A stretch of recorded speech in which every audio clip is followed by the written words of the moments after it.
What's up, world? Welcome to a new episode of the Brand Show. As you already know, I am Brand Janeau. Like always, man, social media, uh, Facebook, it's the Brand Show on Facebook. Go there, follow me there. Um, TikTok, Brand Show, and of course, Instagram, Brand Show. But if you really just want to get through all that shit and skip through all that shit, just go to Brand Show on YouTube. YouTube channel, Brandon Janeau Show. Subscribe, review, well, subscribe, comment, I should say. Subscribe, comment, view it. I hope you guys enjoy it. And of course, like always, where you can always find this podcast, no matter where it is, it's always on podcast platforms, all podcast platforms. So go enjoy that. Hope you guys enjoy this episode. Um, and yeah, man. It's been a crazy ass year. We're getting to the end of it. Christmas is Sunday, and New Year's is the Sunday after that. So I'm closing out this year with a couple of end of the year episodes, and because of that, this episode will be kicking off the new year. So happy New Year's to everybody out there. I hope you guys are enjoying it. If you got New Year's resolutions, I hope you're still following them. And stuff like that. So hope you guys enjoy this episode, and let's get into it, man. So this episode is the Wrestling Life Wrestling Review Show. Oh, you didn't know? This is the Wrestling Life Review Show. Oh yeah, I'm going old school. I'm going New Age Outlaws on your ass. Oh yeah. I hope you guys enjoy this episode, man. I'm gonna be talking about all wrestling. I'm gonna try to do some AEW. I really don't watch AEW like that, but I'm gonna try. Um, but if you enjoy this, I hope you guys enjoy this episode. And shout out to everybody that has been viewing, has been watching, has been subscribing. This year for subscribers on YouTube has been crazy. I got a lot of subscribers on Instagram this year. So thank you guys for have been subscribing, been reviewing, everything, man. I appreciate it. So let's get into it, man. Wrestling Life started this podcast series this year. Um, I started. I wanted to do a wrestling podcast series, and I started one early in my life, earlier before.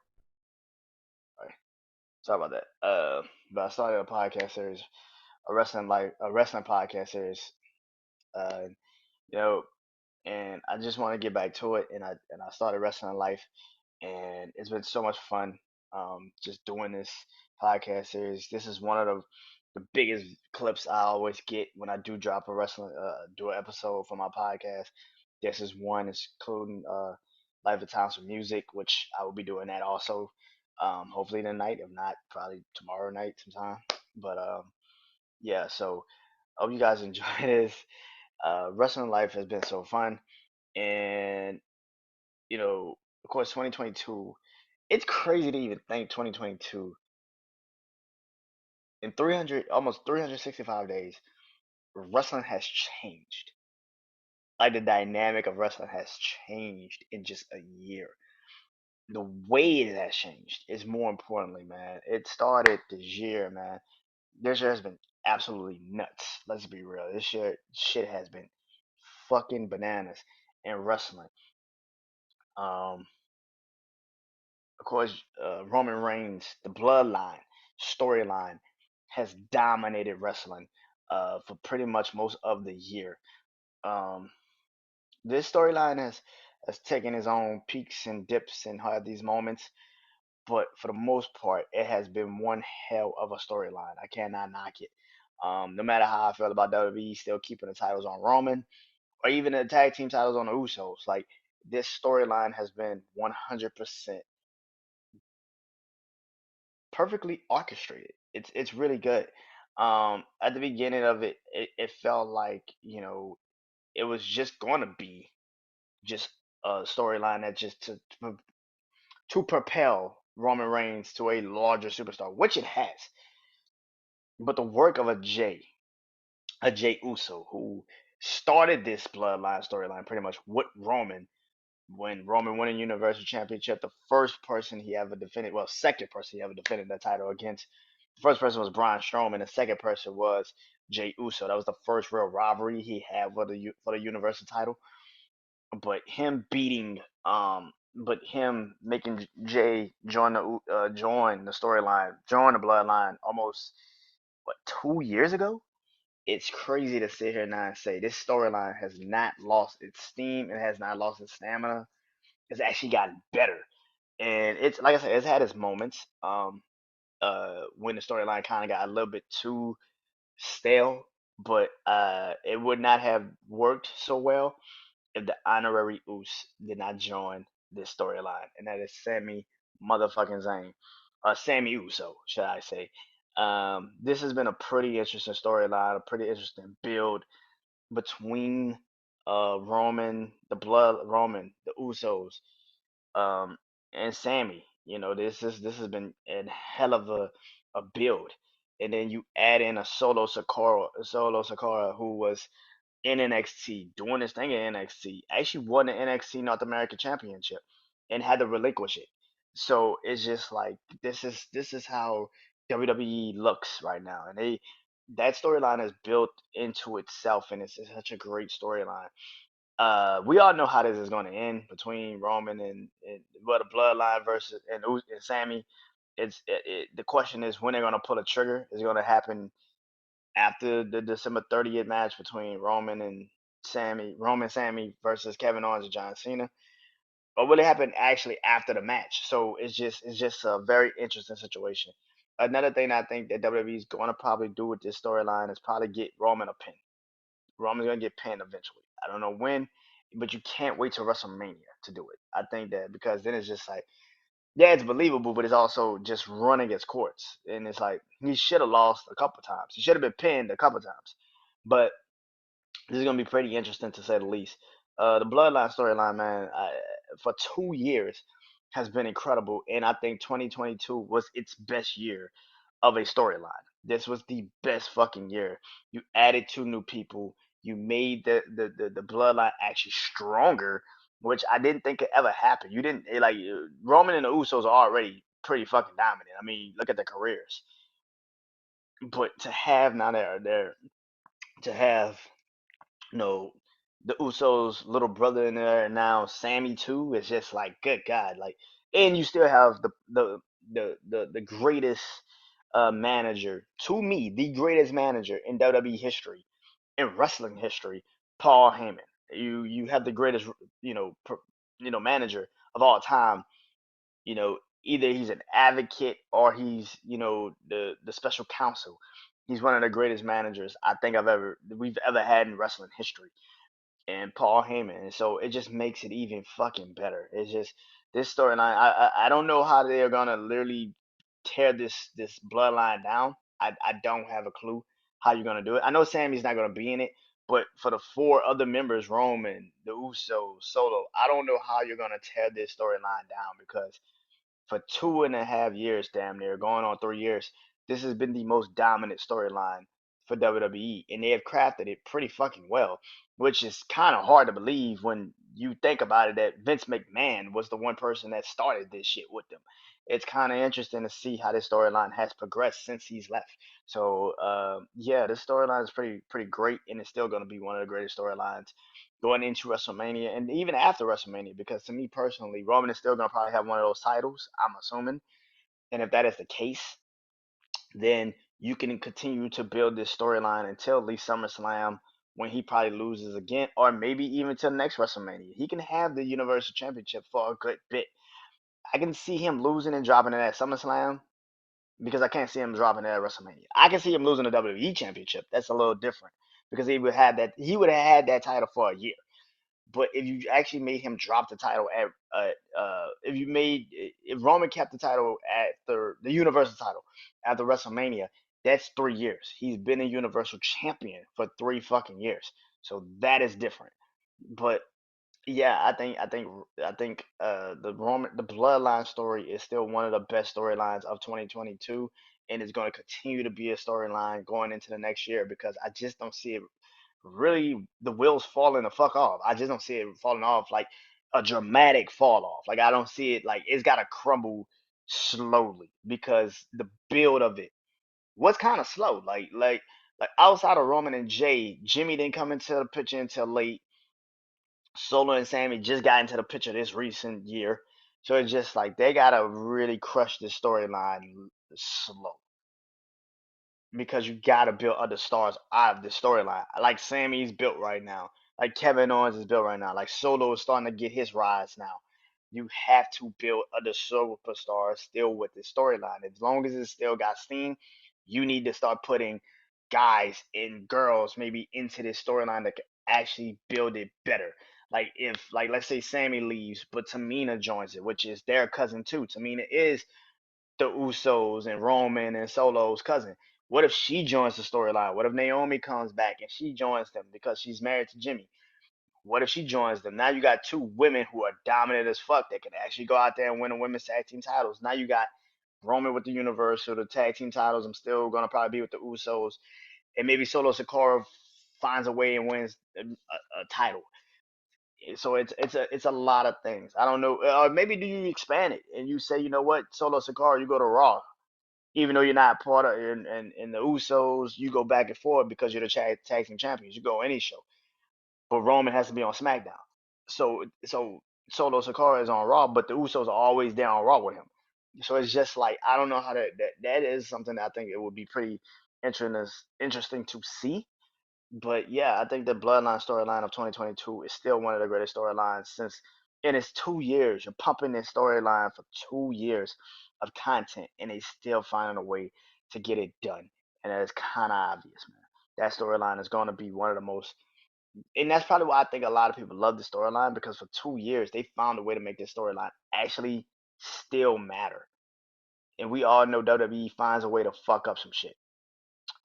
So yeah, Bloodline storyline is obviously number one with a bullet for me personally when it comes to 2022 stories of wrestling, just moments. It's still one of the best things cooking, and it's literally going on 3 years, and it's not slowing the fuck down. It's not slowing down. It's just not. It's not. Another storyline that I thought was really great this year. This is why I go into the AEW bag. MJF. You wouldn't even think that MJF left the company at some point this year because there's been so much shit going on in wrestling. But this man literally cut one of the greatest promos of maybe the last decade since probably the pipe bomb and CM Punk. And here's my thing with that. He's not an AEW champion. And I think we're gonna kind of get wrapped up in all of the things he's doing, even though he's still reminding you is it's I'm using this title for the bidding war of 2024. I don't know if he resigns for AEW. I just don't. By the time 2024 does roll around, I don't know what type of position AEW is going to be in. I don't know if they're going to still be a competitive company or they're going to kind of fall off the cliff like TNA did, where TNA was so good and TNA could still have those moments where AJ Styles and Christopher Daniels, a Samoa Joe could have a triple threat for a triple threat match for the X Division title, and it would actually make sense and it would still be good. Where AEW, the reason why I don't technically watch AEW that much is because it's not a program that I really fuck with. Like I was talking to my dad today about this, and I was like, I don't really watch AEW like that. But when I see people like MJF come out of nowhere and cuts a hell of a promo, like he did, um, you had to give that its proper respect. You know what I'm saying? Like as a fan of guys, I'm not a huge fan of like the big guys. I'm short. I'm 5'4", so I'm 5'3", 5'4". So I'm not a big guy my goddamn self. So when I see guys that are just really talented in the ring, like Seth Rollins is one of my favorite wrestlers right now. But when I see like a guy like MJF who has that type of feel of a CM Punk, where CM Punk was that guy, and CM Punk was one of my favorite wrestlers when he was the guy. When I see that and I'm like, yo, MJF got that on the mic and he can actually get in the ring and do some shit. It's actually really interesting to see it. MJF, I think, has become such a hot commodity that even if you don't know too much about AEW, you might know who he is. And I think that's a beautiful thing. Um, I think it was this year. I want to say it was this year when him and CM Punk did their promo at the beginning. And then, yeah, it might have been this year because I remember that's when him and Warlow went into their rivalry after he gave CM Punk the ring. So it might have been this year when they cut their promo against each other. It's just like these are things about MJF that I think even if he does stay in AEW, I don't listen, man. I think MJF is a great AEW wrestler. I think he's the champion now. He's the guy. But I think if he actually did come to WWE, I think he would actually run it. I think he could actually do it. The reason why is because I think Triple H would actually love having a guy like him be there because he can actually talk on the mic. He can promote the fights. He can do shit that certain people can't do. I think the problem with WWE sometimes is that they don't have really good people in promos. Sometimes they do have to put some people on the mic that might not be really that's not really their shit. They're not really that good at promos. But MJF clearly could cut a promo. He's the Miz, but a way better. He's the Miz with better popularity. Like the Miz can cut a promo. The Miz is one of the best at cutting a promo. The problem is you kind of just are tied sometimes of the Miz. MJF, you're not tired of him yet, and I think that him being so young can always play to his advantage. And I think because he doesn't have and as long as Triple H is also in power, and Cody Rhodes is there, because Cody Rhodes and MJF are actually really good friends. That would be an interesting situation. But going back into it, if he leaves AEW, I think AEW will actually crumble because you actually have a homemade superstar for the first time. A company has a homemade superstar that is actually toting your company's belt, and he's actually making it a success, and he's actually one of the biggest draws for your company, and that's something that's hard to find. WWE has built their own types of superstars, Hulk Hogan to John Cena, Stone Cold, Rock, all these guys. But MJF is one of those guys I feel like can build other superstars. He might be the first AEW original AEW guy that can actually help the company build other superstars, like a Ricky Starks, like a Warlow, like those guys, like a Adam Hangman Page. Like if he can actually build those superstars up and build them and build them and build them, because this is what you kept doing with WWE guys when you sign a Brian Danielson, or you sign a John Moxley, or you sign these guys. You're trying to build these guys to be the next big superstars. Instead, you're not helping the company grow because you're actually just giving the WWE guys the belt because you're like, but they come from a bigger pond, so let's just give them the belt and let's see what happens. When you actually should give the AEW guys the ball and let the WWE guys try to fight him and keep him from, you know, establishing himself, but he still overcomes it, and I think that's what MJF is kind of becoming now. So I think we shall see how this plays out. I would love to see him in WWE, but if he stays in AEW, then you got a homegrown guy. You better not fuck it up. That's all I can say. Um, Another storyline this year that was kind of interesting, to say the least, in wrestling: Sasha Banks and Naomi. Now, this storyline seems like it's wrapping down. It's kind of winding down finally. Sasha Banks is kind of out of her contract. I think it ends in January. I've heard people say she's going to New Japan. Some people are saying she might even go to AEW. I don't see her going to AEW. I'm sorry. If she does, then great for her. I'm happy for her. Like, but I don't see her going to AEW. Like AEW is doing the same shit WWE does. If you're looking at talent, it's the same shit. Like the difference between maybe AEW and WWE is that you don't really know that many girls on AEW outside of the WWE girls. And maybe outside of Jane Carga, you really don't know that many AEW girls, like really AEW girls. And maybe Ben Breaker, Baker, but there's not that many AEW girls that you really actually really fucking know, other than Jade and Ben and Britt. You don't really know that many. All of them other girls are kind of all WWE girls. Like you want to go get Amber Moon, and then you want to go get Paige, and then you want to go get Tony Storm, and it's like you're putting WWE people in the women's division too. The difference between the women's division in WWE and AEW is that at least the WWE women, you kind of know eventually could rise to the top. Even though if they're playing favorites, you kind of feel like they could rise to the top. AEW, I just, like I said, I don't really watch it. But every time I hear about it, it's kind of like they're just picking their favorites too. And they don't know really who's the favorite. If Sasha goes to AEW, she's going to be the big name for a couple months. She gonna get in a couple title matches. She might even win the title. But I don't see her really expanding her horizons or her business in AEW. I just don't. I think WWE is way more globally known than AEW, even though AEW has a lot of these companies uh with them. WWE is way more globally known, and I think she would actually get more opportunities if she went back to WWE. Now, compared to the women's division in both companies, maybe AEW has more of the unproven talent that she could work with, and that might enthuse her. But at the same time, WWE is way more seen, and I think that if she ends up on a SmackDown where they don't really have a true contender there, she can actually go to SmackDown and win a title right out the gate. She could beat Ronda. I know she could. She almost beat her at the Royal Rumble. I know she could beat her, and she could be the number one champ, and she could be the number one champion on SmackDown easily. Women is easy. Now, Normani, I think she should go. She's gonna go back to WWE. Is I don't like. I can see her more so going to AEW because she just probably wants to try something different. But I see her going back to WWE because her husband works for WWE.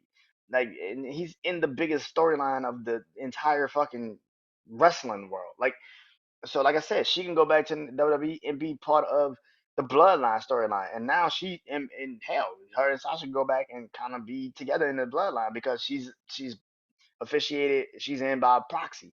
Sasha's in by proxy because of Normani and Tamina. They all were in a group together, so they probably will really protect her and put her in a Bloodline.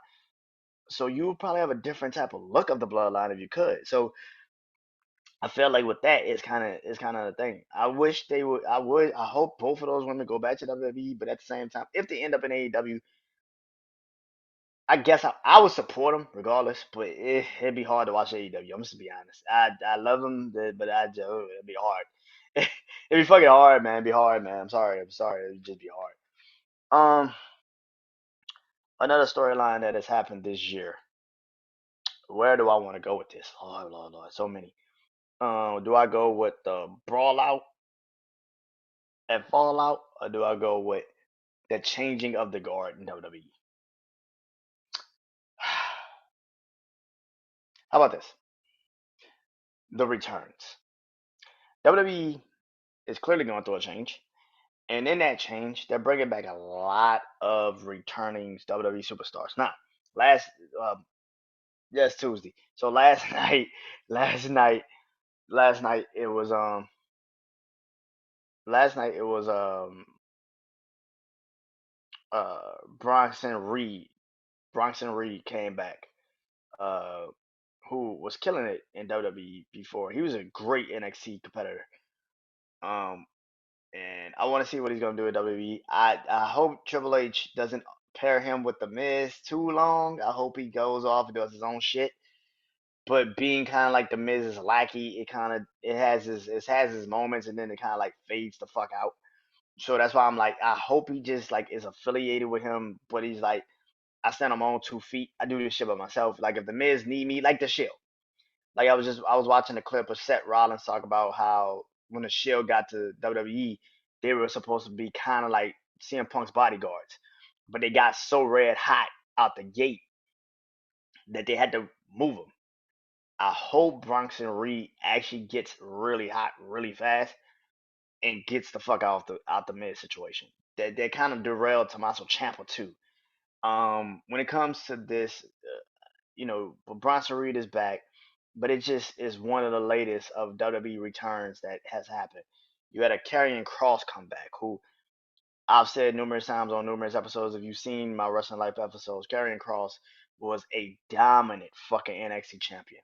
I think the thing about WWE right now, when it comes to these some call NXT comebacks, you gotta have a reason for them to be back. Like Johnny Gargano is self-explanatory. Like Johnny Gargano actually have had a long run in NXT. So if you actually watched NXT, you knew who he was already. But a Karrion Cross, who only had a couple years in NXT, or a Bronson Reed, or a Dexter Loomis, or like those, like even Io Sky and Dakota Kai, like they've had their little moments here and there. Even though Dakota Kai had been in NXT a little longer than Io Sky had, it still feels like they had to still kind of garner the WWE fans, and it's just like I think because Vince McMahon made NXT seem like it was just like lesser than, it was hard for people to root for them. Like it was a time when NXT was actually the most popular brand out of the WWE circuit, and it's kind of like now they've kind of fucked up NXT so bad, and a lot of these superstars got released, and now that they're coming back, it's hard to get behind them. Like the only NXT call up that I've seen people really get behind is Johnny Gargano. That's it, because you actually know what he actually accomplished since he's been back, and it's just like that's the only person they've actually rooted for, and I feel like that's kind of fucked up. That's kind of bad. That's really fucking bad. Karrion Cross was a dominant NXT champion. Um, Bronson Reed could hold his own in NXT. Like, Dexter Lumis was creepy in NXT, he's creepy in WWE, but nothing has changed. I actually just saw a clip of him fighting Karrion Cross and Scarlett at TNA. He's always been that character. Like that's just who he's always been. So nothing's really changed. I feel like that's kind of how this looks. Like, the returns of these superstars, I feel like from the NXT feel is just like you gotta reboot their whole look. Even though Triple H is giving them back their personas and everything, it feels like they're so behind the gate that eventually they just gotta figure out a way to kind of push them. Um, but they're the only returns that came back. Mia Yim is back also, who was part of NXT, but she actually got called up earlier in the time before then. But of course, everybody knows who really came back, and that is Bray Wyatt. I might be missing a lot more other people that came back from WWE, but Bray Wyatt is back. Braun Strowman also came back. 'Cause a lot of people forget he got fired and he came back. But Bray Wyatt is back, and a lot of people are. I watch a lot of wrestling stuff. I see a lot of people say, this Bray Wyatt shit is taking forever to get going. But you got to realize this is what Bray was doing. This is what Bray wants to do. I don't think Triple H is really in Bray Wyatt's ear telling him anything. I think Bray Wyatt wants to build his character how he wants to build his character. And I think that's the main thing that Vince McMahon and him had a problem with when he got released. It was like, I want to build my character this way. You see it one way. That's the fucking problem we got. And you call me difficult to work with. But now that Bray is back, and people now, I see a lot of people like, man, I'm getting tired of this shit. Can you actually do something? Can you do something? Can you do something? It's like the meme. Y'all know the meme. Fucking dude, the stick figure got the stick and he's poking the fucking dude and like, do something. It kind of feels like that's what you motherfuckers are doing to Bray. It's like, do something. Like, do something. Make us really feel intrigued by this. And I feel like what Bray is, he's trying to build the suspense. He's trying. But again, WWE's fucked up so many people that we're just like, can you give us something? And you're rushing it. And I think that that's the problem. I think Bray Wyatt is such an incredible mind at what he does, and he's so fucking mentally focused on trying to create this illusion and the psychology of what his character is trying to be. You gotta just give it time. I'm not in this mindset like let's fucking force this shit. I get what he's trying to do. I think he's trying to just he's trying to build suspense. So when he does get in the ring and he finally does fight, you have no choice but to be like, holy shit, what the fuck? Like that dude's different. And I feel like that's when it's gonna change. And also one thing about this situation is Bray Wyatt has learned how to make stars out of people. Rest in peace to Luke Harper. He's learned how to make stars out of people. LA Knight right now is becoming a hot commodity, if y'all don't want to believe that. But he's becoming a hot commodity. And Bray Wyatt is giving him all the energy that he needs to become a hot commodity. And Bray Wyatt's not even physically on Raw, but Alexa Bliss is getting so much over because people know Bray Wyatt is going to eventually come with her. She's going to go with Bray Wyatt eventually. And even if she turns heel, which Bray is not even a heel, he's a face. But if she somehow turns heel, which is kind of stupid because it'd be like kind of active, because she'll be a face too if she turns and becomes and joins Bray Wyatt. It'd be like you're joining Bray Wyatt. That makes sense. But the Bray Wyatt return was so over the top. Like we knew it was coming eventually, and it's just like, yeah, let's like this is different. I remember watching Extreme Rules and just seeing that shit and just being like, oh my god, this shit just really happened. But yeah, I would tell anybody just chill with this Bray Wyatt shit. I think Bray Wyatt is coming.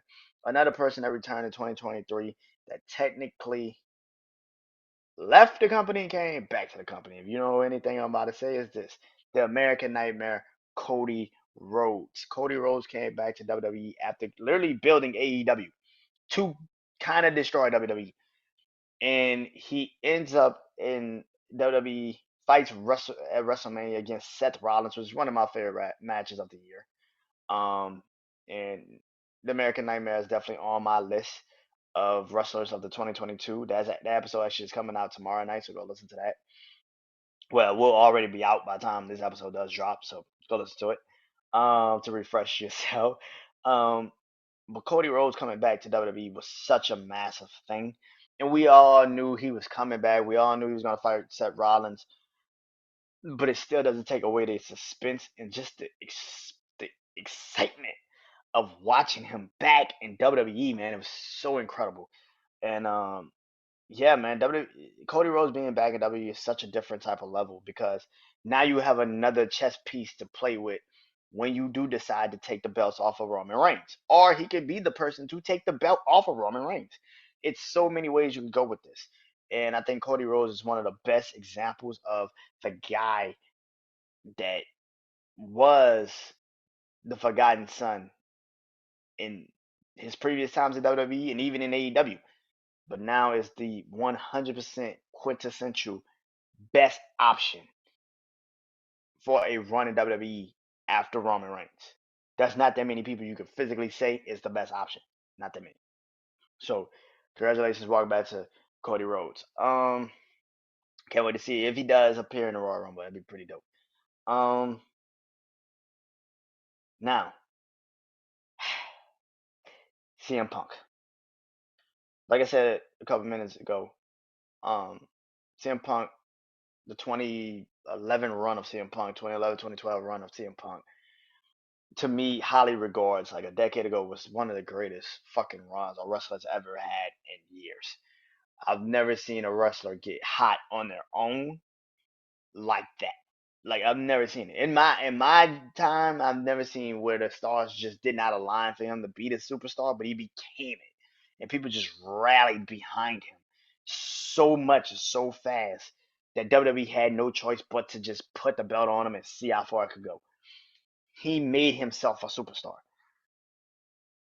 And when he came back to wrestling, I was one of the few that was just in like, I can't believe he's really fucking back and in wrestling. I can't believe it. He goes to AEW. It's a new company. He wants to boost it. He wants to push it. And this year, he wins the AEW championship. And then shit just goes left. Shit goes left. And this is the problem with AEW that I've said numerous times. AEW feels like a lot of WCW, where the wrestlers are calling the shots and the higher ups are just listening to whoever they feel like has the right shit to say. So Tony Khan doesn't really know how to really run a wrestling company, so he's just listening to the Chris Jericho's and the you know the Kenny Ortega's, but Kenny Ortega's never ran a wrestling company. He's never been the head of a on TV wrestling company. CM Punk has been around wrestling on TV before. So it just feels like for me, the brawl out at all out was kind of crazy. It was nuts. I don't sound anybody, but I think I get why CM Punk was so fucking furious, and I get it. I get it. I get why he was so furious. It's like you're letting wrestlers tell you what the fuck to do with your company, and these motherfuckers have the right whenever they feel like it to tell me I need to drop the belt. How fucked up is that? And I need to drop it to probably one of them. I got why CM Punk felt some type of way. I get it because it's like not only am I competing against you motherfuckers, I'm not only am I competing against you motherfuckers, you're also backstage politics. So it's kind of fucked up around all around. And I feel like right now for that situation, CM Punk, I'm not gonna sit here and say he was in the right because at the end of the day, you shouldn't have put your hands on any of those dudes. But I understand what he was saying. Like, I'm playing politics backstage, and then I gotta come out here and try to act like I'm cool with that shit. That's fucked up. And like I said, I think that's why I said with MJF, I don't know what AEW is gonna be in a year. They look like everything's back to normal. It looks like it's okay, but in a year, you don't fucking know. Another atomic bomb could happen. Another really important superstar could actually leave. If the co-founder of the company, like Cody Rhodes, just is like, "Fuck this, I'm out." What makes you think other superstars who now see Triple H and power at WWE isn't going to say, you know what, fuck this, I'm out? Because a lot of the WWE guys now that are there are kind of saying that shit. They're like, I kind of want out. I don't want to be here because the company is it's ran by wrestlers and it's ran by somebody that just don't know what the fuck he's doing. So it's kind of just a fucking bad situation all around, which is going to make something. It's going to make for a interesting situation going into 2023 because yeah, it looks like it's back to normal. They've had their moments, but at the same time, what ACM Punk doing what he did, it kind of shows you the backstage politics of what the fuck is going on. And even if the elite got suspended, they're back on TV because you're not gonna fire them from also being the executive producers of the fucking show with you. And that's kind of where the problem kicks in. So as much as CM Punk did fuck his own career up, I do believe that. I don't think that even though he did that, I think that he was more so okay. I said I wasn't gonna do it, but I am kind of like leaning towards CM Punk. But I understand what he's doing. Like I understand him saying like, "Yo, like you're gonna tell me somebody that's draw you the biggest gates you've ever had in your entire fucking company's career since I've been here.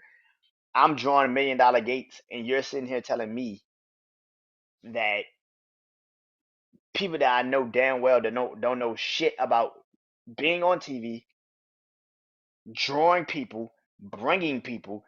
These motherfuckers have never had to deal with this shit. I've been champion. I've been a champion at WWE, the highest level of wrestling competition. I was the main guy for 434 days. And you're gonna sit here and tell me that I don't know how to do this shit? It's kind of stupid. And I get what he's saying. At the end of the day, do I think CM Punk is gonna be back in wrestling at any point in 2023? I think he's done. I think he's done. I don't think WWE's gonna re-sign him. I think AEW's done with him. I think he's done, and I think he's done with wrestling. I think he needed to come back and kind of show people he could still do it, and he felt like he needed to do it because he finally put a kibosh on what he wanted his career to be, even though it kind of did in the same way, and then it kind of in WWE, where it was like you don't want to listen to anybody, and nobody want to listen to you, so it's just like a big ass boom, and it exploded, and it didn't matter who got hit, who got fucked up, it just exploded. And I think that when you have a situation like that and a wrestler like that, it's going to be hard for him to ever get back in the good graces of anybody in these companies. And I think that CM Punk is pretty much done with wrestling. I don't think he's going back to UFC, but I don't see him coming back to WWE either or AEW. So I think he's pretty much done. I think he's done. I hate that his career ended the way it has ended again because I was one of those fans that like when he got fired from WWE, I was like, what the fuck? How the fuck you fire CM Punk? But now that you see it, then this is why I also say I didn't want to side with him. I understand what he was doing, but I also understand why a lot of these companies are like kind of like with CM Punk because it's like you're also putting your own justifications on why the fuck you're being an asshole, and that's not okay. And that's kind of where it kind of like lost for me. And last but not least, of course, this is the last story that I wanted to talk about in 2022. Vince Vincent Kennedy McMahon, or as we all know, Mr. McMahon, stepping down as creative control, as the creative mind of the wrestling company of WWE, and also CEO of the company. He retired. Now let's hope and pray he stays retired. Triple H has taken over as head of creative of WWE. Clearly, if you're a fan of WWE, we all have said this. It's been a better fucking product. He has brought back a lot of returns, even if these returns have kind of had their moments where it's not clicking yet. They're gonna eventually click. I'm not gonna sit here and act like that. It's not gonna happen. It's gonna click. Um, but let's get into it. Vince McMahon has had so what happened, right? Is what we're kind of really going into, right? Vince McMahon, um, article came out, I think, in the New York Times that said Vince McMahon had been had paid allegedly paid or was getting sued for sexual it wasn't sexual assault. I think sexual assault or sexual conduct by two women that used to work for the WWE.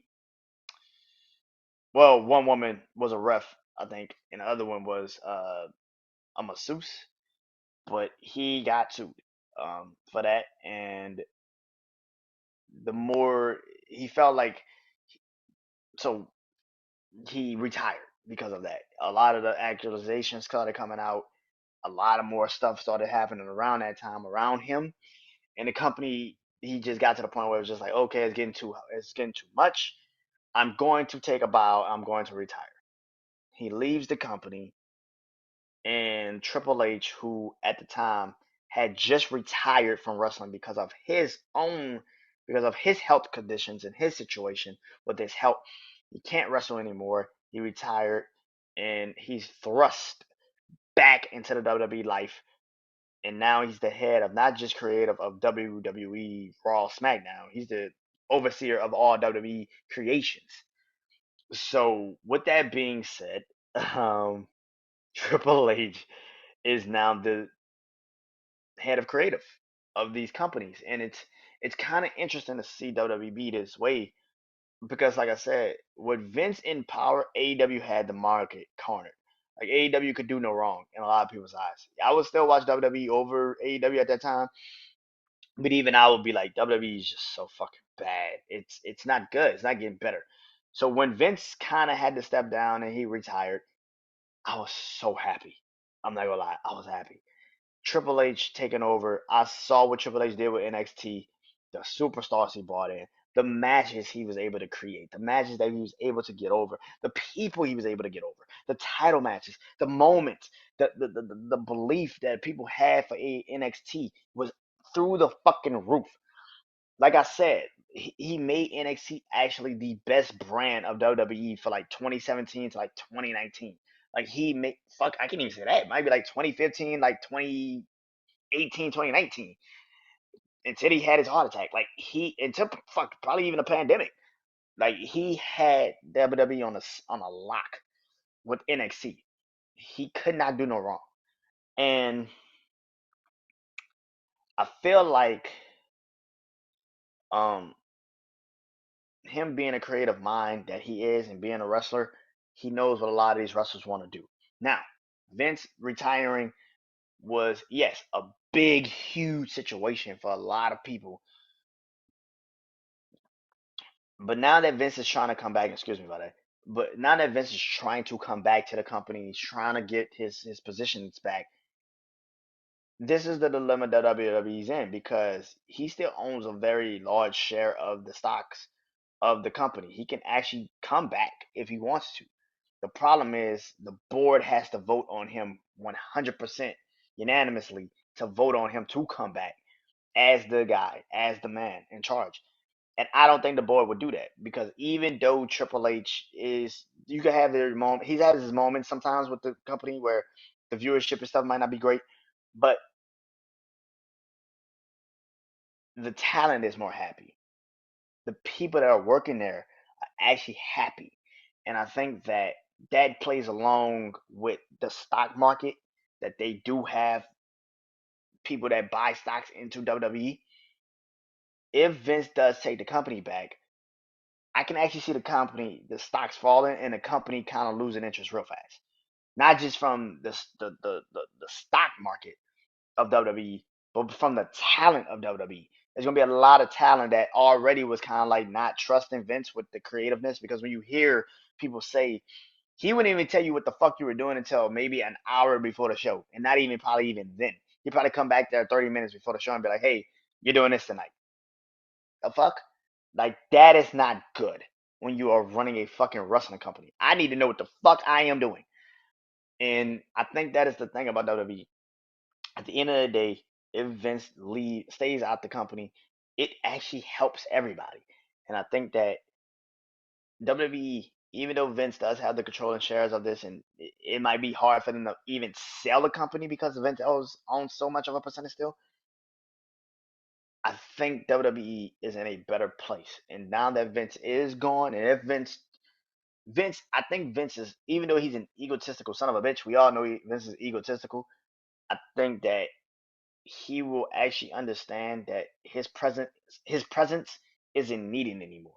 And even though he is gonna hurt him for that because he's egotistical, I think he's gonna actually respect that and actually give that shit up. Or he's just dooming us all for fucking 2023, and we're just all the shit we I said tonight is just gonna go by the fucking wayside because Vince is back in charge, and wrestling life is just gonna be a fucking dull ass episode. It's gonna be very dull in 2023. Hopefully not. But anyway, uh, it was so many things in wrestling this year that I truly enjoyed. Stone Cold Steve Austin came back. I watched that match last night, a couple nights ago on YouTube. It was better than what I thought. It's one of the best matches I've seen. You know that at that night. It's a lot of things, man. All in all, wrestling in 2022 was crazy as shit. I have stories that I didn't even get to tonight because there's just so many fucking stories that happen in wrestling. Those are just the stories that I particularly enjoyed talking about, and I thought it was really good this year and really interesting and intriguing as fuck. And hopefully going into 2023, we have more of those incredible grabbing headlines. More so, not because people are walking the fuck out or the company is turning over in turmoil, or it's because of real genuine ass stories like the Bloodline and MJF. Until then, I am Brandon Janeau. I will see you in 2023 when I do my top 10 matches of 2022. I'm not done with 2022 just yet, but that will be kicking off season 7 of the brand. Well, that will actually be closing out season 7, closing out season 6 of this. Until then, Happy New Year. I hope you guys enjoy it and go watch all of the Wrestling Life episodes that I've already done and listen to them all on podcast platforms. YouTube channel, Brandon Janeau Show, and also all podcast platforms is Brandon Janeau Show. No spaces, it's just Brandon Janeau Show. Until then, Happy New Year. Hope you guys enjoy it. I am Brandon Janeau. See you next year. Peace.